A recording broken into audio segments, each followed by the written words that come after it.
नमस्कार। मैं नयन चौकसी आपके जीवन में रहे खुशियों भरी मस्ती। आइए सीखते हैं आज की कहानी से कुछ नया। कहानी का शीर्षक है राज्य का उत्तराधिकारी। एक राज्य में एक पराक्रमी राजा का शासन था। उसकी कोई संतान नहीं थी।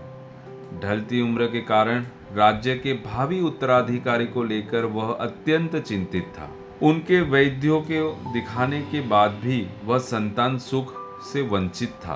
अंततः उसने राज्य के ही किसी योग्य नवयुवक को राज्य की बागडोर सौंपने का निश्चय कर लिया।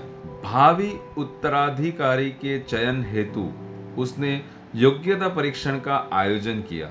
इस हेतु एक शानदार महल का निर्माण करवा दिया।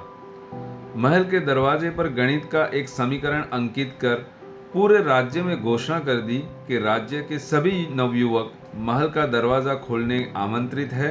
दरवाजे पर अंकित समीकरण हल कर दे और वो दरवाजा खोलने में सफल हो गए तो महल उपहार स्वरूप मिल जाएगा और साथ ही राज्य का उत्तराधिकारी भी वो घोषित किया जाएंगे। सुबह से लेकर शाम तक नवयुवक वहां आते और दरवाजे पर अंकित गणित के समीकरण को हल करने का प्रयास करते, किंतु आश्चर्य की बात थी कि कोई भी उसे हल नहीं कर पा रहा था।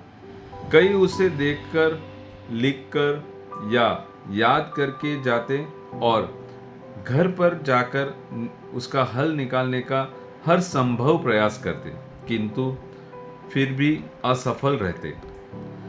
कई दिन बीत गए। राज्य के बड़े बड़े गणितज्ञ भी समीकरण का हल निकालने पाने में असमर्थ रहे। तब राजा ने दूसरे राज्यों के गणितज्ञों को आमंत्रित किया। दूसरे राज्य के गणितज्ञ आए और गणितज्ञ का समीकरण हल करने लगे। जैसे जैसे दिन ढलता गया, एक एक करके गणितज्ञ वहां से जाते गए। अंततः में मात्र 3 लोग शेष बचे। उनमें 2 दूसरे राज्य के गणितज्ञ थे, किंतु तीसरा गांव का एक साधारण सा युवक था। दोनों गणितज्ञ जहां गणित का समीकरण हल करने में लगे हुए थे, वहां युवक एक कोने में खड़ा होकर उन्हें देख रहा था। राजा ने जब उसे यूं ही खड़ा देखा तो पास बुलाकर पूछा, तुम दरवाजे पर अंकित समीकरण हल क्यों नहीं कर रहे? युवक बोला, महाराज, मैं तो बस यूं ही इन नामी गिरामी गणितज्ञों को देख रहा हूं। ये अपने राज्य को इतने बड़े गणितज्ञ है, इन्हें समीकरण हल करने दीजिए। यदि इन्होंने हल नहीं किया, यदि इन्होंने हल निकाल दिया तो राज्य के उत्तराधिकारी बन जाएंगे। इससे बड़ी खुशी की बात क्या हो सकती है? यदि ये समीकरण हल नहीं कर पाए तो मैं जरूर से कोशिश करूंगा। इतना कहकर युवक एक कोने में बैठकर गणितज्ञों को देखने लगा। पूरा दिन निकल गया और शाम भी हो गई, किंतु दोनों गणितज्ञ समीकरण हल नहीं कर पाए। उनके मस्तिष्क में पूरे दिन मात्र एक ही प्रश्न घूम रहा था कि आखिर इस समीकरण में ऐसा भी क्या है? कैसे यह हल होगा? कैसे महल का यह दरवाजा खुलेगा? पूरा प्रयास करने के बाद भी वे समीकरण हल नहीं कर पाए।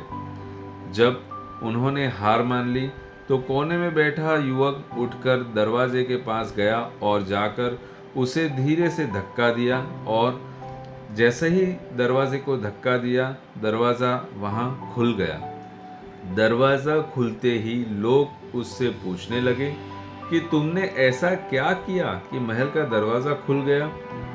युवक बोला, जब मैं बैठकर सबको गणित का समीकरण हल करने देख रहा था तो मेरे दिमाग में विचार आया कि हो सकता है कि दरवाजा खोलने का कोई समीकरण ही ना हो। इसलिए मैं गया और सबसे पहले जाकर दरवाजा को धक्का दिया और दरवाजा खुल गया। दरवाजा खोलने का कोई समीकरण था ही नहीं। उसका उत्तर वहां उपस्थित राजा ने भी सुना और बहुत प्रसन्न हुए। उसने युवक को वह महल भी दिया और राज्य का भावी उत्तराधिकारी भी घोषित किया। दोस्तों, क्या सीखने को मिलता है इस कहानी में? जिंदगी में हम कई बार ऐसी परिस्थिति में फंस जाते हैं जब हमें लगता है कि हमारे सामने पहाड़ जैसी समस्या है, जबकि वास्तविक में कोई समस्या होती ही नहीं, या होती भी है तो बहुत छोटी सी है, लेकिन हम उसे बहुत बड़ा बनाकर उसमें उलझ के रह जाते हैं। बाद में उस समस्या का समाधान अपने आप ही निकल जाता है, या फिर थोड़े से प्रयास के बाद तब हमें एहसास होता है कि इतनी सी ही समस्या के लिए हमने कितना समय बर्बाद कर दिया। समस्या सामने आने पर विचलित न हो, शांति से सोचे और फिर समाधान करने का प्रयास करें। दोस्तों, कहते हैं कि कर भला तो हो भला। तो इसी बात को ध्यान में रखते हुए अगर आपको ये हमारी कहानी पसंद आई तो इसे ज़्यादा से ज़्यादा फॉरवर्ड कीजिए और हमारी ये चैनल को सब्सक्राइब कीजिए। शुक्रिया।